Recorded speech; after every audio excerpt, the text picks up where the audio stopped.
Harold Shipman. For nearly 30 years, Harold Shipman was the kind of doctor you'd want.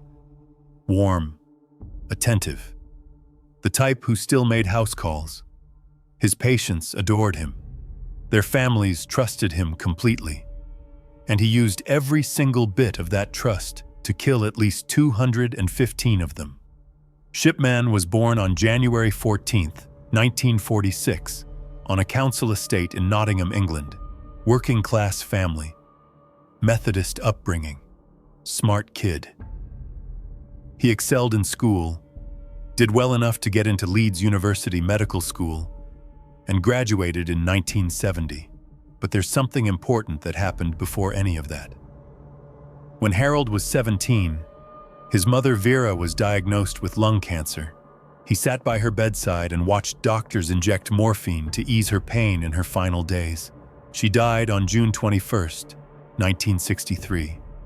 He would spend the rest of his career recreating that scene, hundreds of times. Except he wasn't easing anyone's pain. He was ending their lives. There was actually an early warning. In 1975, while working at a practice in Todmorden, Shipman was caught forging prescriptions for pethidine for his own personal use. He was convicted of forgery and drug possession, fined £600. The General Medical Council gave him a written warning. But they didn't strike him off the register. They let him keep practicing. His method was disturbingly simple. He'd visit patients at home, usually elderly women living alone, and inject them with diamorphine, which is pharmaceutical-grade heroin. He'd sit with them while they died. Then he'd sign the death certificate himself, usually writing old age as the cause of death. After that, he'd go back to his office and backdate their medical records on his computer to make it look like they'd been sicker than they actually were. Then he'd encourage the families to cremate the body. Evidence gone. Questions answered. On to the next one. And he kept doing it. His first practice in Todmorden, at least one confirmed killing. Then he moved to Donnybrook Medical Center in Hyde, where he killed 71 people over 15 years. In 1993, he opened his own solo practice on Market Street. Without even a partner to look over his shoulder, the pace exploded. 143 more killings. His victims were overwhelmingly women. 171 women, 44 men. Most were over 65. Most lived alone. Most were in perfectly good health before he showed up. At his peak, Shipman's female patients were dying at a rate 2,200 times higher than the national average. He personally accounted for 6% of all homicides in England and Wales, and nobody caught it. Actually, that's not entirely true. People did notice. In March of 1998, local undertakers flagged that Shipman's patients were dying at an unusual rate, and they were all being found in the same position, sitting on their sofas, fully clothed. Dr. Linda Reynolds reported concerns to the coroner. Greater Manchester Police opened an investigation and closed it 24 days later. Insufficient evidence, they said. They didn't check his criminal record, didn't interview families, didn't order a single autopsy. 3 more patients died before his next arrest. What finally brought him down was greed.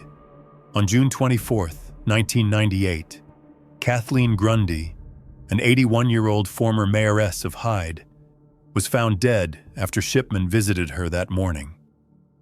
Within days, a will surfaced, leaving her entire £386,000 estate to Shipman.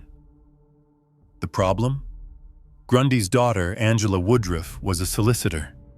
She took one look at the crudely typed document and knew her meticulous mother would never have produced something that sloppy. She went to the police. Grundy's body was exhumed. Morphine was found in her tissues. A Brother portable typewriter, matching the forged will, was found at Shipman's home. and computer forensics revealed he'd been backdating patient records after they were already dead. In January of 2000, Shipman was found guilty of 15 murders and 1 count of forgery. He received 15 concurrent life sentences with a whole life tariff, meaning he would never be released. But the real number was far worse. The Shipman inquiry examined 888 cases and confirmed 215 unlawful killings, with 45 more flagged as real suspicion. The estimated total sits around 250 victims over 27 years. Shipman hanged himself in his cell at Wakefield Prison on January 13, 2004, one day before his 58th birthday. He never confessed, never explained why he did it. But Harold Shipman wasn't even the only American-trained physician with a taste for killing patients. The next doctor on this list managed to do it, across 3 continents, and kept getting hired every single time someone caught on.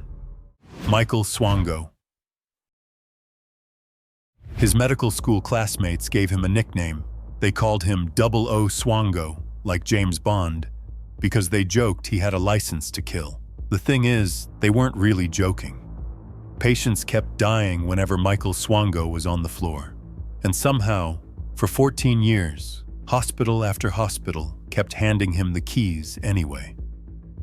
Swango was born October 21, 1954, in Tacoma, Washington. His father was a Vietnam veteran who came back traumatized and alcoholic. Young Michael developed a fascination with death by the age of 3. He kept scrapbooks filled with photos of disasters and crime scenes. For his undergraduate chemistry thesis, he wrote about the 1978 poisoning murder of Bulgarian writer Georgy Markov. And still, he was valedictorian of his high school class, summa cum laude graduate. On paper, he looked perfect. At Southern Illinois University Medical School, the cracks started showing. Swango preferred working on ambulances over studying and showed way too much interest in dying patients. Many of his assigned patients coded, meaning they suffered sudden life-threatening emergencies. At least 5 died. 1 month before graduation, he got caught faking checkups during his rotation. They graduated him anyway. His internship at Ohio State University Hospital in 1983 was where things escalated. Healthy patients started dying when Swango was the floor intern. Nurses raised the alarm. One of them actually caught him injecting medicine into a patient who immediately fell ill. The administration's response? They dismissed the nurses as paranoid.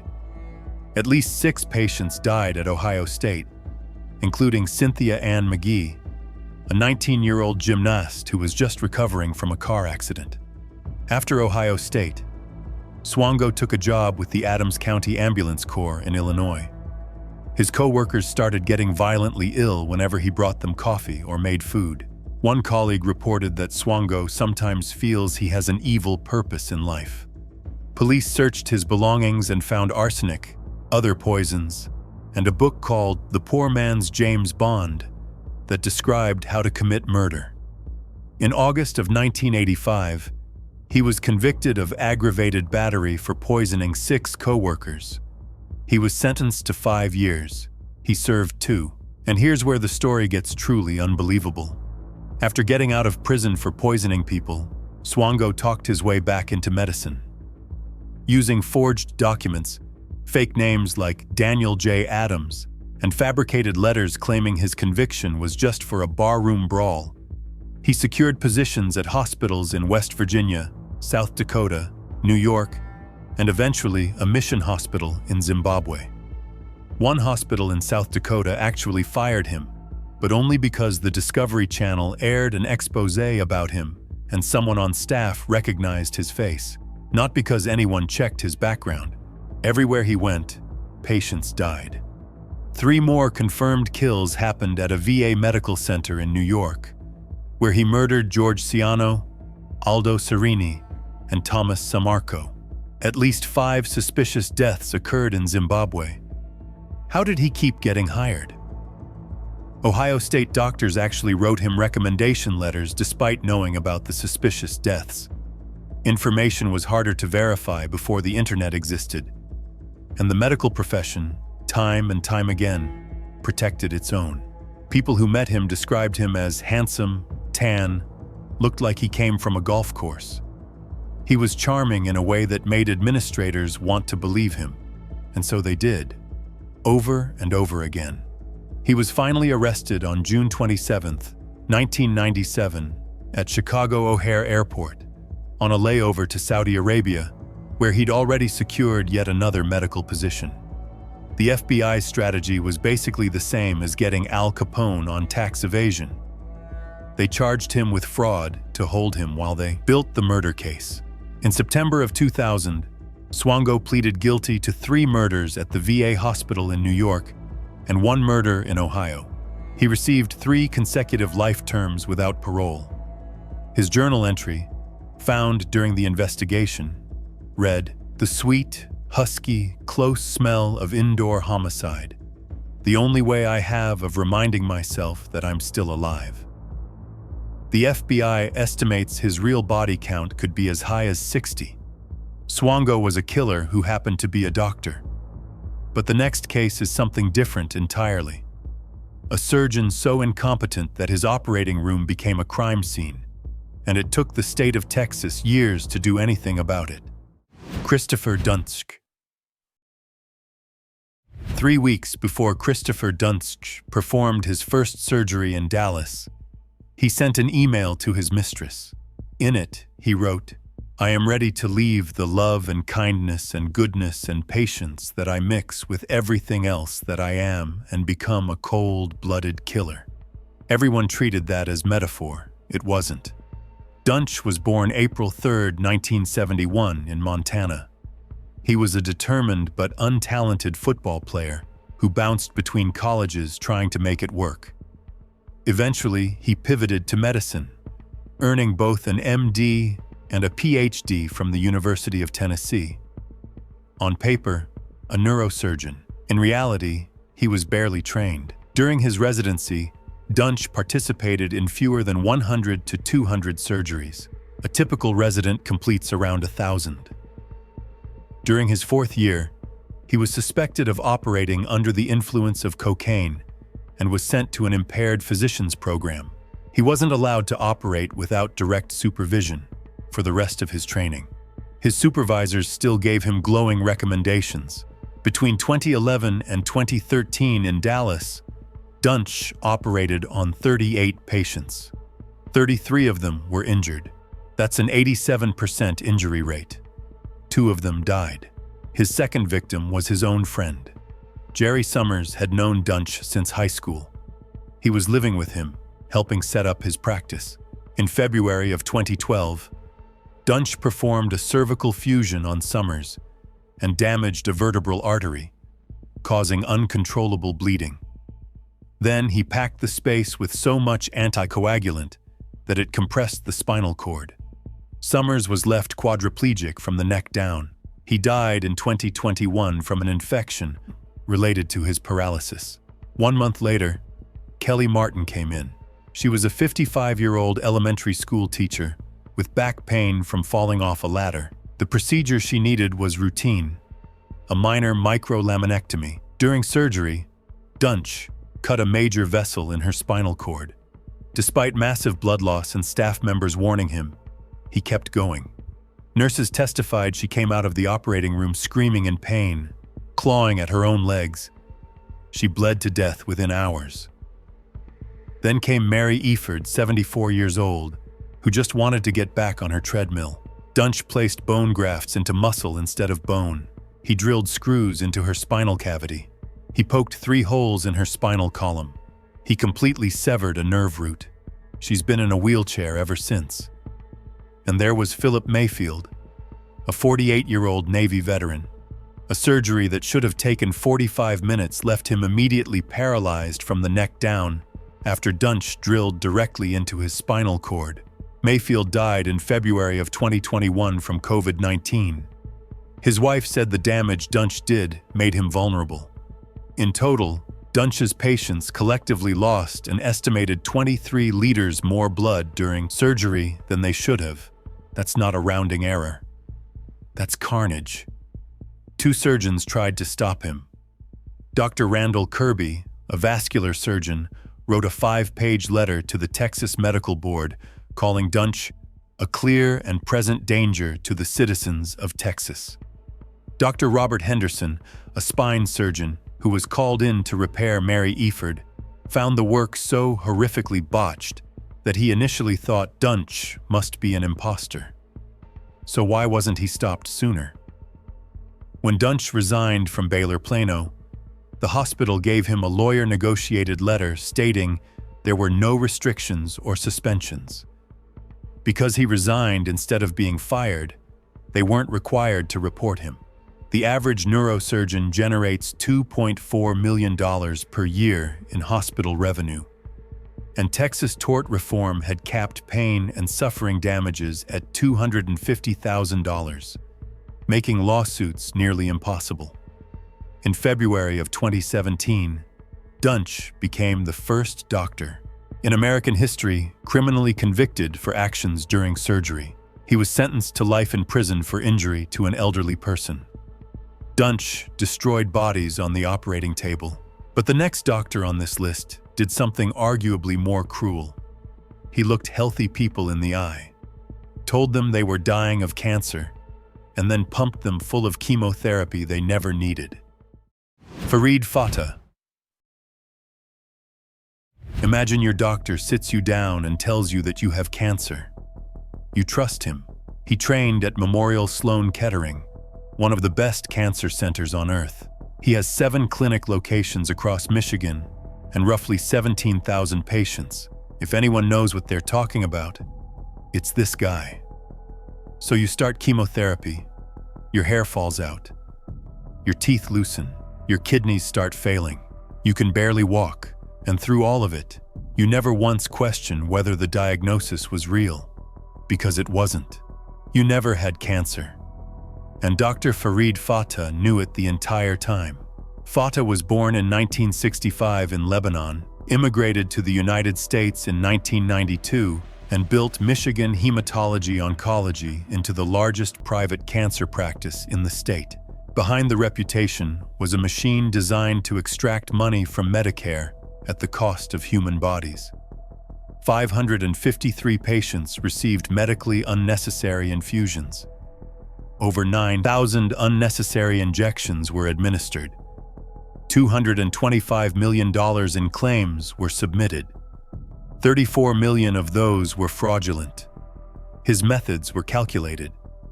He told healthy patients they had blood cancers, leukemia, multiple myeloma. He ran them through aggressive chemotherapy protocols. He gave terminal patients treatment long past any medical benefit, because every infusion was another billing code. Appointment windows were 8 minutes long, so patients couldn't ask questions. He denied access to records and controlled all information.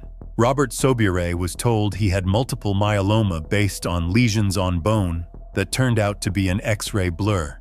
He received more than 24 months of unnecessary chemotherapy. He lost nearly all his teeth. Only one remains. His jaw changed shape. He suffers from uncontrollable twitching and neuropathy, and he can no longer walk properly. Christopher Sneary actually did have treatable testicular cancer. Fatah gave him what other doctors later called gross overtreatment. 40 days of chemo, 14 days of hydration, 37 radiation treatments. He unnecessarily had a testicle removed. Doctors who examined him afterward were, in their own words, appalled he was alive. They had no idea how he was sitting in their office. His kidneys, bladder, liver, and heart all suffered permanent damage. Teddy Howard was a financial analyst given 44 chemotherapy treatments for a blood disorder that was falsely diagnosed. The chemotherapy destroyed his liver so completely that he needed an organ transplant just to survive. Patty Hester was told she had terminal myelodysplastic syndrome and was going to die. Her family rushed to Disney World. She started giving away her belongings. Then she found out the truth. None of it was real. There was never any evidence she had the disease. What brought Fata down was his own staff. Dr. So Mongle, an oncologist at the practice, noticed a patient's lab results were completely normal despite her cancer diagnosis. He started reviewing records and found case after case of fraud. He told patients to escape. Meanwhile, George Karadse, the practice manager and a former journalist, discovered that 38 out of 40 patients receiving an expensive drug didn't need it. He contacted the FBI. On August 6, 2013, agents arrested Fata at his clinic. Over 1,700 patients suddenly needed new doctors. In July of 2015, Fata was sentenced to 45 years in federal prison. The judge called it the most egregious healthcare fraud in U.S. history. Fata sobbed and said he misused his talents because of power and greed. The judge responded that he hadn't practiced oncology, he'd practiced greed. Fata poisoned his patients with treatments they didn't need. But the next case involves a clinic so nightmarish that when federal agents finally raided it, what they found inside made seasoned investigators physically sick. Kermit Gosnell. For 17 years, not a single inspector set foot inside Kermit Gosnell's clinic. When they finally did, they found fetal remains stored in milk jugs, orange juice cartons, and cat food containers. Severed baby feet lined up in specimen jars, and cats roaming freely through rooms smeared with blood and feces. The grand jury called it a baby charnel house, and somehow, every agency that should have been watching had looked the other way. Gosnell was born February 9, 1941, in Philadelphia. He graduated from Thomas Jefferson University with his medical degree in 1966. In the early 70s, he was actually a finalist for Young Philadelphian of the Year for his community work. But he was never board certified in obstetrics and gynecology, not once in his entire career. Starting in 1979, Gosnell operated the Women's Medical Society in West Philadelphia. Over 31 years, the clinic devolved into something out of a horror film. Blood stained the floors and furniture. The emergency exit was padlocked shut. The defibrillator was broken. The pulse oximeter didn't function. Disposable medical supplies were reused over and over. Instruments weren't sterilized, spreading venereal disease between patients. Flea-infested cats roamed freely through the rooms, leaving feces on the floors and examination tables. The staff was just as alarming. Unlicensed, untrained workers administered anesthesia, performed ultrasounds, and assisted in procedures. Some had no medical background at all. Gosnell ran the place like a factory, cutting corners everywhere to keep costs down and profits up. But the worst part was what happened behind closed doors. Gosnell performed illegal late-term abortions, well past 24 weeks, by inducing labor and delivering babies alive. Then he or his staff would kill the infants by inserting scissors into the back of their necks and severing their spinal cords. The staff called it snipping. The grand jury stated that over the years, there were hundreds of these procedures. One infant, documented in court as baby boy A, was nearly 30 weeks along and approaching 6 pounds. He was breathing and moving when Gosnell severed his spine. Gosnell reportedly joked that the baby was so big he could walk me to the bus stop. Then came November 19, 2009. Karnamaya Mongar, a 41-year-old Bhutanese refugee, walked into the clinic. She'd spent nearly 20 years in a refugee camp before arriving in America just 4 months earlier. Other clinics had refused her. At Gosnell's facility, unlicensed workers administered repeated doses of sedatives without proper training or monitoring. She went into cardiac arrest. Because the emergency exit was padlocked, paramedics took over 20 minutes to get her out of the building. She was pronounced brain dead the following day. Here's the part that makes your blood boil. Pennsylvania's Department of Health stopped inspecting abortion clinics entirely after 1993. Officials concluded that inspections would create a barrier to women seeking care. Over the years, multiple attorneys, a doctor at Children's Hospital of Philadelphia, and a county medical examiner all reported concerns about Gosnell's clinic. Not one of those reports triggered an inspection. The grand jury's conclusion was devastating. They wrote that no one acted because the women in question were poor and of color, and because the victims were infants without identities. The raid that ended it all wasn't even about the clinic. On February 18, 2010, DEA agents showed up investigating an illegal prescription drug operation because Gosnell was also running a pill mill on the side. What they found was 45 to 47 fetal remains in containers around the building, dazed patients in filthy rooms, and the evidence of Karnamaya Mongar's death. In May of 2013, Gosnell was found guilty of 3 counts of first-degree murder for the deaths of baby boy A, baby C, and baby D. He was also convicted of involuntary manslaughter in the death of Karnamaya Mongar. He received 3 consecutive life sentences without the possibility of parole. He waived all appeal rights to avoid the death penalty. A separate federal conviction added another 30 years for illegally distributing hundreds of thousands of painkillers. He is currently incarcerated at SCY Smithfield in Pennsylvania. He is 84 years old. If you're liking this video and you're not subscribed yet, now's the time. We drop new cases every day. Subscribe so you don't miss the next one. Ian Patterson. His patients called him God. They called him a rock star. Ian Patterson was the go-to breast surgeon in the West Midlands. The man you wanted if you got the worst news of your life. Women trusted him with their bodies, their futures, their survival. And for over a decade, he repaid that trust by performing more than 1,000 unnecessary operations, inventing procedures that don't exist in medicine, and leaving cancer behind inside the women he claimed to be saving.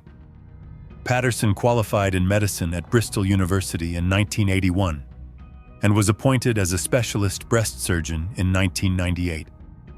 He worked across both NHS and private hospitals in the Birmingham area, treating over 11,000 patients during his career.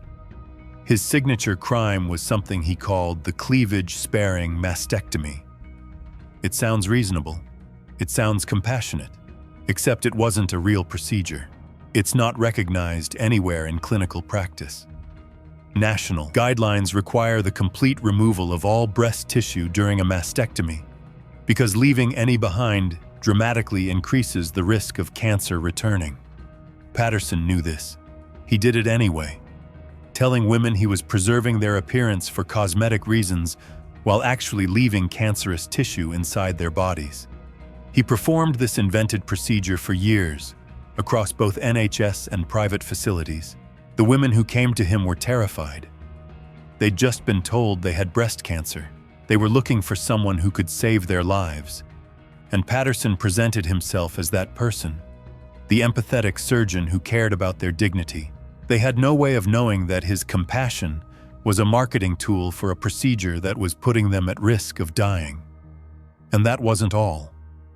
He also told women who were perfectly healthy that they had cancer, then operated on them for conditions they never had. Frances Perks had her breasts removed for no medical reason after a lump was found. She said Patterson should rot in hell. Leslie Cuthbert was told she had cancer in her milk ducts. He operated on both breasts. She later found out she never had cancer at all. She called him a monster. Judith Conduit underwent 23 unnecessary surgeries under Patterson's care and was left with a blood clot near her heart and a wound that wouldn't stop rotting. Then there was Chloe Nikitas. She had Patterson's cleavage-sparing mastectomy in 2002. Her cancer came back in 2005. She died in April of 2008 at the age of 43. By 2017, 675 out of 1,207 women who had undergone his mastectomy procedures had died. People tried to stop him. Dr. Andrew Stockdale raised concerns as early as 2003 when he noticed Patterson's mastectomy patients still had breast tissue remaining. In 2006, psychiatrist Dr. Thierry Bonvalot confronted Patterson directly, told him he was dangerous, told him he should resign. Patterson's response? "You can't make me," Bonvalot wrote to the Order of Physicians. The Regional Medical Authority reviewed the case and voted that Patterson had not violated medical ethics. In 2007, 4 more doctors went to the hospital CEO with their concerns. For their trouble, those doctors were subjected to fitness to practice investigations themselves. The people who tried to blow the whistle got investigated. The man butchering patients kept operating.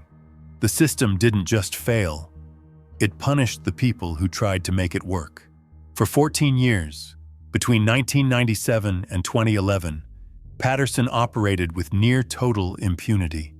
Every complaint was absorbed by the bureaucracy. Every warning was neutralized. And every year that passed meant more women on operating tables, trusting a surgeon who was either removing body parts they didn't need to lose or leaving behind the very disease he was supposed to be cutting out. It wasn't until April of 2017 that Patterson was finally convicted on all 20 counts of wounding with intent. He was initially sentenced to 15 years. That was later increased to 20 on appeal after the original sentence was deemed unduly lenient. In October of 2024, the Health Secretary ordered his £1 million NHS pension stripped. 62 inquests into patient deaths are still ongoing and expected to conclude in 2026. Patterson exploited women at their most vulnerable, when they feared for their lives. But the next doctor on this list targeted victims who were even younger, and the institutions that were supposed to protect them actively helped cover it up. Larry Nassar. For 2 decades, Larry Nassar was one of the most trusted men in American sports. He was the team doctor for USA Gymnastics. He treated Kerri Strug at the 1996 Atlanta Olympics. He attended 4 Olympic Games. Parents handed their daughters over to him and felt grateful for the opportunity. He used every bit of that access to sexually abuse at least 265 young athletes. Some estimates put the number above 500. Nassar was born August 16, 1963, in Farmington Hills, Michigan. He earned his Doctor of Osteopathic Medicine from Michigan State University in 1993 and rose through the ranks of American gymnastics with a reputation as the guy who genuinely cared about the athletes. He remembered their names. He was warm. He was patient. Parents loved him. Coaches relied on him. Under the guise of intravaginal adjustments and pelvic floor manipulation, Nassar sexually assaulted young girls and women over a 22-year period from 1992 to 2016. His youngest known victim was 6 years old. Her name was Kyle Stevens, the daughter of a family friend. What made Nassar particularly insidious was how he normalized the abuse. He performed these acts in exam rooms with parents sometimes sitting just feet away. Separated only by a curtain, he positioned his body to block the view. He talked casually during the procedures. The athletes were children and teenagers. Most of them had no frame of reference for what a legitimate medical exam should feel like.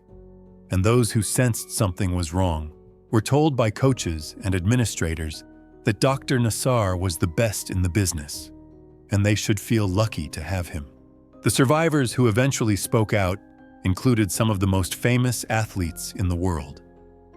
Simone Biles, the most decorated American gymnast in history, competed at the 2016 Rio Olympics while USA Gymnastics and the FBI already knew about the allegations against Nassar. She later testified before Congress, saying, "We have been failed, and we deserve answers." Ali Raisman, captain of both the 2012 and 2016 Olympic teams, described the situation as serving innocent children up to a pedophile on a silver platter. Michaela Maroney, the 2012 Olympic gold medalist, was first abused at the age of 13. In 2015, she spent 3 hours giving testimony to the FBI. They falsified her report, and USA Gymnastics paid her $1.25 million with a non-disclosure agreement attached, essentially buying her silence. Rachel Denolander was the first woman to publicly accuse Nassar. She had spent 16 years building her case.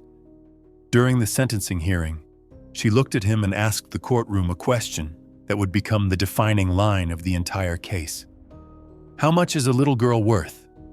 Kyle Stevens, who had been abused from the age of 6 for 6 straight years, told the court, "Little girls don't stay little forever. They grow into strong women that return to destroy your world." Over 150 survivors gave victim impact statements during the sentencing hearing. It took 7 days. It was the largest such proceeding in American legal history. One after another, women walked to the microphone, faced the man who had violated them as children, and told him exactly what he had taken from them. And the institutions? Every single one of them failed. In 1997, the first complaints reached MSU gymnastics coach Kathy Klages. She told the girls there would be consequences if they reported further. In 2014, Amanda Tomashow filed a Title IX complaint. Michigan State investigated and cleared Nassar, concluding that Tomashow didn't understand the nuanced difference between medical treatment and sexual abuse. Then, the FBI got involved. In July of 2015, agents were informed of the allegations. It took them 17 months to even document Michaela Maroney's statement, which they then falsified. During that 17-month delay, between 70 and 120 additional victims were abused. In December of 2017, Nassar was sentenced to 60 years in federal prison for child pornography after 37,000 images were found on his devices. In January of 2018, during the state sentencing, Judge Rosemarie Aquilina told him, "I've just signed your death warrant." He received 40 to 175 additional years. His earliest possible release date is January 30th, 2068. He would be 104 years old. The total settlements have exceeded $1 billion, $500 million from Michigan State, $380 million from USA Gymnastics and the U.S. Olympic Committee, another $138.7 million from the Department of Justice. In July of 2023, Nassar was stabbed 10 times by a fellow inmate after making a lewd comment during a women's Wimbledon broadcast. He survived. Nassar's crimes were enabled by institutions that chose reputation over children. But the next case involves a doctor whose crimes might have stayed hidden forever if police hadn't found his diaries. Joël Lescouarnec. When French police searched Joël Lescouarnec's home in 2017, they expected to find evidence related to one complaint from a 6-year-old neighbor. What they actually found were thousands of pages of handwritten journals documenting 25 years of sexual abuse, with victims' names, ages, addresses, and graphic descriptions of every assault. He had documented everything. Lescouarnec was born December 3, 1950, in Paris. His father was a carpenter and his mother a concierge. He graduated from Nantes University in 1981 and specialized in gastrointestinal surgery. Over 35 years, he worked at 9 different hospitals across 5 regions of France. During his 2025 trial, one of his own sons testified that he had been sexually abused by Lescouarnec's father between the ages of 5 and 10, meaning this was intergenerational abuse. The cycle didn't start with Joel. It started before him. The investigation that brought him down began simply enough. In April of 2017, his 6-year-old neighbor told her father that Lescouarnec had exposed himself and molested her through the garden fence. Police obtained a search warrant. What they found inside his home was staggering. Beyond the thousands of pages of journals, investigators recovered over 300,000 images of child sexual abuse, 5,000 videos described as being of a violent nature, some depicting torture, and roughly 70 child-sized sex dolls, which investigators believe he shared his daily life with. The journals were meticulous. Dates, times, locations, names, ages. He had written "I am a pedophile" and "major pervert" repeatedly throughout the pages. It was essentially a confession spanning decades, written in his own hand. The total number of victims identified from the diaries and the investigation reached 349. At the 2025 trial, he was convicted of crimes against 299 of them, 111 counts of rape, 189 counts of sexual assault. The victims ranged in age from 1 to 70 years old, with an average age of 11. 158 were male, 141 female. His primary method was targeting patients during and after surgery while they were under anesthesia. Many of his victims had no memory of the abuse whatsoever and only learned what had happened to them when police showed up at their doors with photocopied pages from his journals. Imagine that. You go in for a routine surgery. You wake up. You go home. Years pass. And then one day, a detective is sitting in your living room, showing you a page from a diary where a man described, in detail, what he did to your body while you were unconscious on his operating table. Some victims described that moment as worse than the abuse itself, because at least with the abuse, they'd been spared the memory. Now they had to live with the knowledge, and there had been an earlier chance to stop him. Between 2004 and 2005, an FBI investigation into a global pedophilia network identified Le Skouarnek's bank card on a Russian child abuse website. French authorities searched his home but found nothing actionable at the time. He received a suspended 4-month sentence and a fine. They let him keep practicing medicine without any restrictions at all. In 2006, a psychiatrist confronted him directly, told him he was dangerous, and wrote to the Order of Physicians. The regional medical authority reviewed the complaint and voted that Le Skouarnek had not violated medical ethics. The trial in 2025 was the largest child sexual abuse trial in French history. Over 60 lawyers, 450 journalists. The verdict came back guilty on all counts. He received 20 years, which is the maximum sentence under French law. Le Skouarnek acknowledged being responsible for the deaths of 2 victims who took their own lives, including Mathis Vinet, who died of a drug overdose in 2021 at the age of 25. Le Skouarnek documented his crimes obsessively, but the next doctor on this list went even further. He didn't just commit assaults, he filmed them, and the only reason he got caught was that his own girlfriend found the videos. Zai Alan Cheng. Alan Cheng graduated with honors from Albany Medical College. He completed his residency at a respected San Francisco hospital.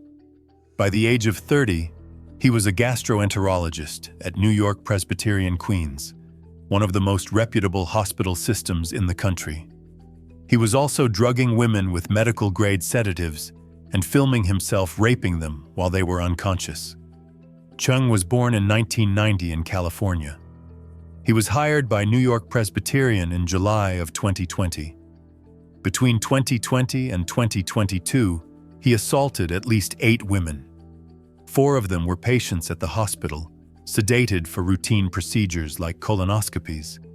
The other 4 were women he met through dating apps and brought back to his apartment, where he used the same hospital-grade drugs to knock them out. The sedatives he used included sevoflurane and propofol, the same drugs that killed Michael Jackson. He recorded everything on personal devices. One victim, identified in court documents as Hospital Victim 4, was sedated for a routine colonoscopy. She woke up to find Chung sexually assaulting her. Another, identified as Apartment Victim 3, met Cheng through a dating site. Investigators later found numerous videos of her being raped while completely unconscious. She had no memory of any of it. But here's the detail that should have ended his career years earlier. In June of 2021, a 19-year-old patient at the hospital reported to staff that a male doctor had entered her room and injected her with something that caused her to lose consciousness. The hospital conducted an internal lineup. She identified Chung, and then, according to court records, the hospital allegedly made no written notes about the lineup. They did not notify the police. They did not suspend Chung. They continued employing him for another 18 months, and they allowed him to treat the same victim while she was under sedation for a surgery, just days later. The same doctor she identified as her attacker was allowed back in the room while she was unconscious. Think about that for a second. 18 months. That's how long Chung continued working at the hospital after being identified by a victim in an internal lineup. 18 months of shifts, procedures, and unsupervised access to sedated patients. The hospital had a name. They had a victim's identification. And according to the court records, they made the choice to do nothing. What finally ended it was Chung's own girlfriend.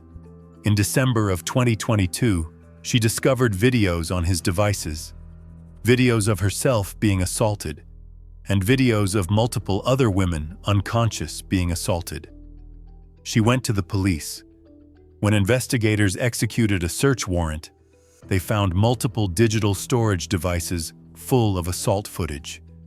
They also found fentanyl, ketamine, cocaine, LSD, MDMA, propofol, and sevoflurane, essentially a pharmacy of sedatives and drugs, sitting in a doctor's apartment.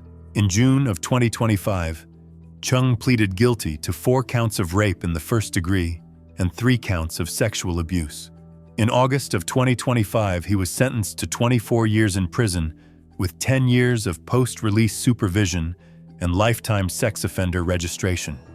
Judge Ushir Pandit Durant said from the bench, "I don't believe that 24 years is enough for the crimes that you committed. If it were up to me, he'd be behind bars for 100 years." Chung used hospital drugs to assault unconscious patients, and the hospital itself allegedly helped bury the evidence. But the final case on this list is a doctor who didn't operate in a big city hospital. He operated in basements and locker rooms, hiding behind the one thing that made parents trust him most: his role as a volunteer team doctor for their children. Zvi Levron. For more than 20 years, parents in the suburbs of Detroit called him the hockey doc. Zvi Levron volunteered as the team physician for Novi High School, Farmington United Hockey, and St. Mary's Preparatory. He showed up to games. He bought ice time for the teams. He was the guy who checked on your kid when they took a hard hit. He was also sexually abusing teenage boys in his basement, and he'd been doing it for decades. Levron earned his medical degree from Wayne State University in 1989 and became a board-certified urologist. He built a practice in Farmington Hills, Michigan, and inserted himself into the local youth hockey community as the trusted medical volunteer nobody questioned. His methods were calculated. He conducted private medical exams on young athletes in a basement office at his home, away from any oversight or witnesses. He performed unnecessary prostate exams and genital touching on teenage patients. He invited former players to what he called naked yoga sessions with relaxation massages. He asked teenage boys inappropriate sexual questions. He bought alcohol for them and organized group nude showers. And he took explicit photographs of his patients.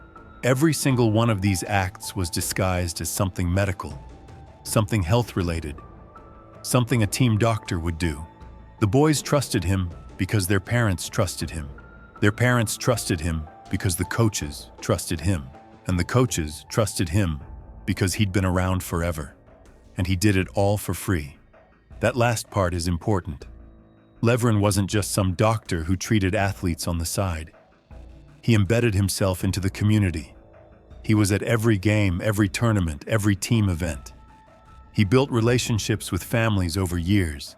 He became the kind of fixture that nobody thinks to question because he'd always been there. And by the time a kid was old enough to realize that something about those basement exams didn't feel right, Levron had already established himself as a trusted figure in the eyes of every adult in that child's life. Speaking up meant going against everyone. The case broke open in October of 2022 when a 19-year-old man walked into the Farmington Hills police station and reported that Levrin had sexually assaulted him during a medical examination at Levrin's home. Once the investigation started, it snowballed. Tips poured in from multiple counties across Michigan, and from as far away as Minnesota, Georgia, California, North Carolina, Arizona, and even Canada. Levrin hadn't just operated in one community.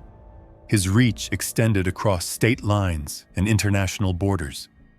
Former players who had been teenagers during Levrin's years as the hockey doc started coming forward, many of them realizing for the first time that what had happened to them wasn't normal. For years, they had told themselves it was just a doctor being thorough. It was just part of being an athlete. That's what team doctors do.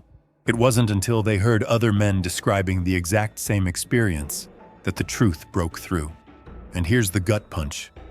At least 4 medical complaints had been filed with Michigan regulators about Levrin dating all the way back to 2002.